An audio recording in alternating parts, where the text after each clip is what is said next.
Hi, this is Heather, and welcome to the second session for us to work on around disconnection and to connection. In this particular series, and I would love to hear how you got on with the first one and kind of what ended up being your area of kind of disconnect that you're feeling. I'm happy to receive private messages about that because that's the reason why I did these videos via YouTube rather than live on Facebook, because I didn't necessarily want to be looking at what people were kind of commenting on or what people are saying. You know, this is about providing you with something of service and value and allowing you to kind of go away and work on it behind the scenes, really. So this disconnection and connection, what's it all about? If this is the first video you've watched, it's about helping somebody find a connection with an area of their life that maybe they haven't felt connected to for a while or recently. So whatever timeline it is. And the reason why it's so important for us to be able to look at this area for you and get you feeling more connected is because ultimately the more we ignore what's going on with us, the more we kind of shut things out and maybe hide away from just or even avoiding having this type of connection with this area of life. It really makes a difference on who we are as a person and how we behave and what kind of experience people have of you. And also stops you from being relatable to other people. You know, I chose to hide quite a lot of me all the time, and it really stopped me from connecting. Definitely from a love perspective, you know, I didn't want to let someone into my life and take away everything that I had. But actually, you know, by letting somebody into my life, they actually gave me more things than I had, you know, which was relationship, intimacy, that sort of thing. So in this series, I would like us to really get dreamy. I'd like us to get really creative. We've managed to look at in the last video how or what it is that you're feeling a disconnection to. So we're getting you grounded to that. And then this session is about grounding you and anchoring you into a place of kind of where you want to be, right? So you've got an understanding of this area of your life that you're feeling a disconnection from. Now I'd like you to think about, okay, well, what do you want it to be like? You know, how do you want this connection to come back? What's the best case scenario for you? You know, what would you do if that disconnection wasn't there? What would be happening for you? So that's the area of reflection I want you to think about. And to help you be able to kind of move from, you know, where you're feeling disconnect to where you're feeling more connected, I think the best way that I've found to do that is to remove assumptions, beliefs, limitations, kind of even in some form the ordering the way we think, right? And actually to get out of our head to kind of come up with this ideal place that you want to get to around connection with this particular thing in your life.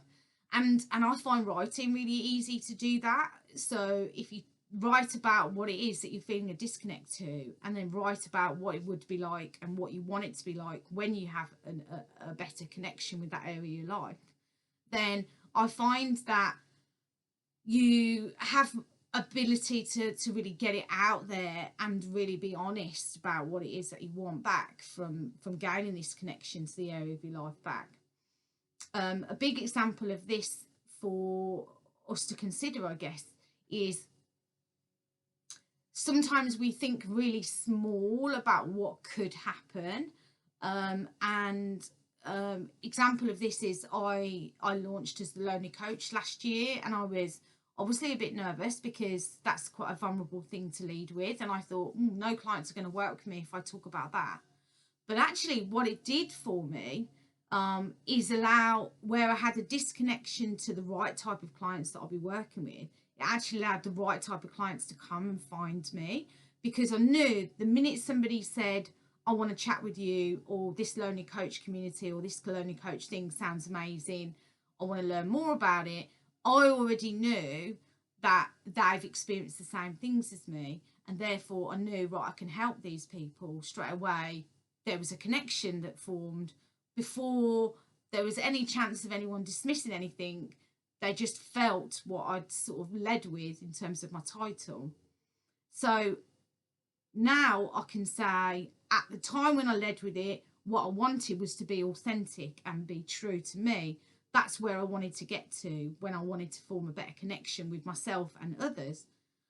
But actually, what it's given me even more so is the fact that I can now surround myself with the right people, rather than having a conversation with somebody and thinking, well, something's not quite right there.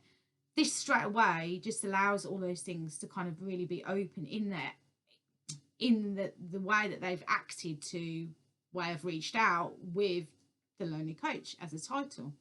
So yeah, where do you want it to get to, right? And don't think small about this, because in the beginning I wanted to just, you know, come across genuine to people that were speaking to me and authentic, and lead with potentially what I'd hidden. But I had no idea the scale and the mass of things that would come to me, because I was really out there and allowing people, this area of my life, to become more connected, which is working with the right clients.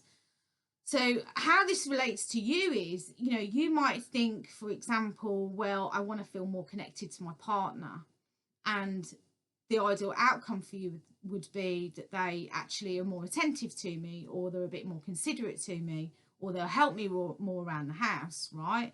You know, so that could be your ideal outcome.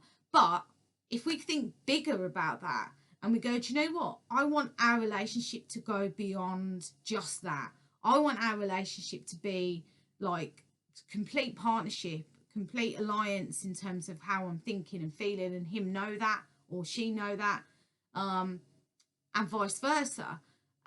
So, you know, think beyond the immediate day-to-day kind of surface level stuff, and try and get yourself to a place where you can think, okay, what would be so much more better, and work so much more better, and help me as a person, or you as a person, feel more connected to your emotions and feelings. So that's an example. So yeah, going back to the work for you today, it's about where you want it to get to. When you bring this area of your life back in and gain more connection from it, you know, where do you want it to kind of be? Where's the place that you're seeking for it to get to? And I'll just make sure I haven't missed a question. Yeah, ultimately where you want to be, you know. There might be something you're considering, and you might potentially be telling yourself, well, that's not going to work, or that's not going to happen, or actually, you know, if I talk about that, you know, will this happen or will that happen? You know, remove all the assumptions about where you want to be when you gain this connection back in an area of your life that you're focusing on, and just focus on what you want it to be like. Yeah, where you want to get to. So enjoy reflecting on that today. I hope you found it useful, and I would love to hear kind of what happens for you, or what's coming up for you when you look into this kind of dream-like area of your life and think, okay, because the biggest saying that I live and breathe and that I want to have on my gravestone, not that I'm going to have a gravestone, is she loved the life that she created. And I believe that you can do the same too. So I look forward to seeing you tomorrow. Have a good rest of the weekend.